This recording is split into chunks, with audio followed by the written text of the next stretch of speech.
ঝালকাঠির সদর উপজেলার কেওড়া ইউনিয়নের তারুলি গ্রামে প্রভাবশালী এক ব্যবসায়ীর খামারে ঢুকে পড়ার অপরাধে 5টি গরুর গায়ে এসিড ছিটিয়ে ঝলসে দেওয়া হয়েছে।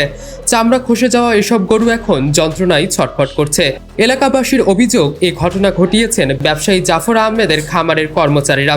স্থানীয়রা জানান, গত 27 মে জাফর আহমেদের খামারে গরুগুলো ঢুকে পড়লে কর্মচারীরা ডিক্সল নামে এক ধরনের এসিড জাতীয় পদার্থ গরুর শরীরে স্প্রে করেন। এতে গরুগুলোর শরীরের বড় অংশ ঝলসে যায়। ঘটনাটি ঘটে জাফরের বিলাসবহুল খামার বাড়িতে, যার স্থায়ী ঠিকানা ঢাকার বনশ্রী এলাকায়। আহত গরুর মালিক আব্দুল হালিম ও মাইনুল ইসলাম জানান, তারা গরিব মানুষ হওয়ায় প্রতিবাদ করতেও ভয় পান। অভিযুক্ত কর্মচারী রিমন ও আতোয়ার ঘটনাটির সত্যতা স্বীকার করে বলেন, ফসল নষ্ট করায় তারা ক্ষুব্ধ হয়ে গরুগুলোর গায়ে এসিড ছিটিয়েছেন, যদিও কাজটি ভুল হয়েছে। ঘটনা প্রসঙ্গে স্থানীয় ইউপি সদস্য জাহানারা বেগম বলেন, এটি অত্যন্ত অমানবিক ও ঘৃণিত কাজ। যারা করেছে তারা বড় ধরনের অপরাধ করেছে।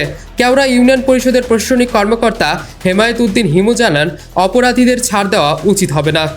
ঝালকাঠি সদর উপজেলার নির্বাহী কর্মকর্তা ফারহানা ইয়াসমিন জানান, ঘটনাটির বিষয়ে খোঁজ নেওয়া হচ্ছে এবং প্রয়োজনীয় ব্যবস্থা নেওয়া হবে।